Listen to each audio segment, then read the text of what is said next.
Bonjour et bienvenue sur Et si, le podcast qui vous permet de partir à la découverte de vous. Je suis Sylvie Esteves, je suis coach professionnel certifié et chaque semaine, je vous invite à explorer un outil puissant pour éclairer une pièce de votre puzzle. En quelques minutes, je vous donne des clés pour mettre en œuvre directement les outils de votre évolution. Alors, suivez-moi. Aujourd'hui, nous allons parler de la pyramide de Maslow. Nous allons identifier les différents besoins de l'être humain et voir comment leur connaissance va nous permettre de mieux nous comprendre. Abraham Maslow est un psychologue américain qui, dans les années 40, a établi une théorie de la motivation qui serait soumise à la satisfaction de nos besoins. Ces besoins, au nombre de 5, sont représentés dans une pyramide qui illustre la nécessité de satisfaire ceux-ci dans un certain ordre. Bien entendu, il existe plus de 5 besoins et, selon les cultures, les valeurs et les histoires personnelles, on ne se retrouvera pas exactement dans cette pyramide. Cependant, elle a le mérite de poser une base utile à notre réflexion pour une meilleure connaissance de soi. Alors, les 5 besoins identifiés par Maslow sont les besoins physiologiques, de sécurité, d'appartenance, d'estime et d'accomplissement. Les besoins physiologiques, en bas de la pyramide, sont ceux qui relèvent de la survie de l'individu, comme boire, manger, dormir ou s'habiller.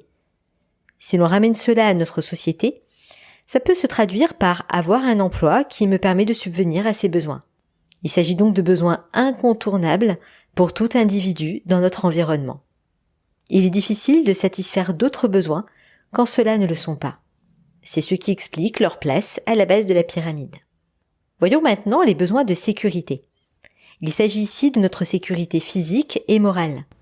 Le champ de la sécurité est large et recouvre plusieurs domaines. La sécurité physique, on parle ici de violence, d'agression, de vol, de délinquance ou de guerre.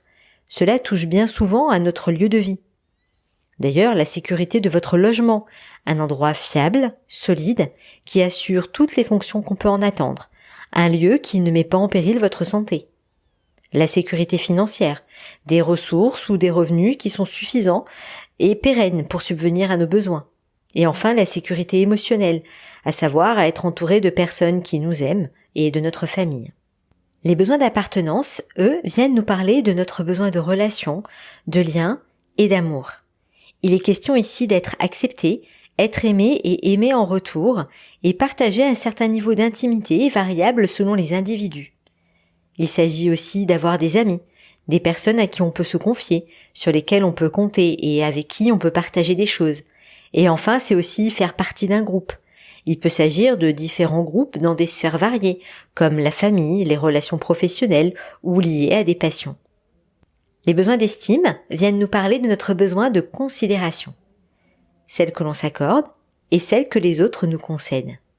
Nous y serons d'autant plus sensibles que ces autres sont proches de nous. Enfin, les besoins d'accomplissement nous parlent de notre besoin de nous réaliser, d'exprimer et d'explorer pleinement notre potentiel dans différents domaines de notre vie. Cela touche à notre épanouissement, à l'atteinte de nos objectifs de vie qui s'enrichiront au fur et à mesure de nos réalisations. Maintenant que vous en savez un peu plus, voyons de quelle façon cette connaissance va vous être utile. Tout d'abord, cela peut vous éclairer sur les autres et ce qui motive leurs actions. En effet, toute action a pour objectif de satisfaire un ou plusieurs de nos besoins. Si je peux identifier ce qui motive la personne en face de moi, je peux entrer davantage en empathie avec ce qu'elle vit et ce qui guide ses actions.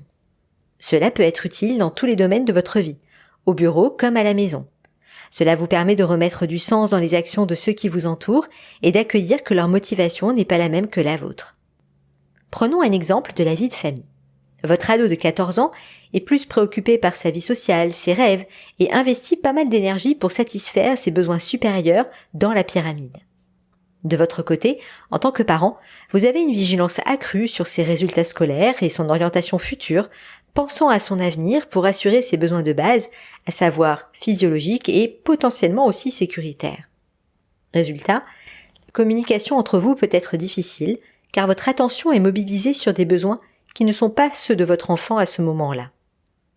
En prenant en compte l'autre et ses besoins, vous mettez plus de conscience dans vos relations, vos échanges, vous accordez votre écoute à ce qui résonne pour l'autre sur son chemin, ce qui vous permet de vous mettre à son niveau d'objectif pour communiquer efficacement avec lui. De votre côté, il est intéressant de vous poser quelques questions pour savoir où vous en êtes et ce vers quoi vous dirigez vos efforts.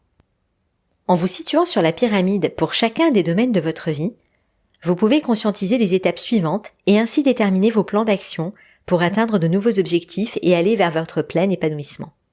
Pour savoir comment faire, prenons un exemple. Imaginons que vous avez un emploi qui vous permet d'assumer vos charges mensuelles, de vous faire plaisir pour des à côté et de partir en vacances. À ce stade, on peut dire que vos besoins physiologiques et de sécurité sont a priori pourvus, mais qu'en est-il des autres besoins supérieurs? Par exemple, votre besoin d'appartenance est-il comblé? Sur une échelle de 1 à 10, à quel niveau le situez-vous? Comment pourrait-il évoluer au niveau supérieur? Qu'est-ce qui nourrit ce besoin de façon concrète dans votre vie aujourd'hui?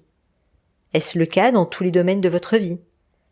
Comment pourriez-vous faire autrement pour satisfaire davantage ce besoin?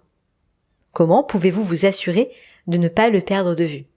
Et enfin, comment faites-vous pour savoir que ce besoin est réellement satisfait? En répondant à ces questions pour tous les besoins de la pyramide, il est fort possible que vous ayez une vision plus claire de ce qui vous motive, que vous preniez conscience de ce qui pèche pour vous et que vous puissiez engager une nouvelle réflexion autour de vos objectifs de vie, que ce soit sur le champ personnel ou professionnel.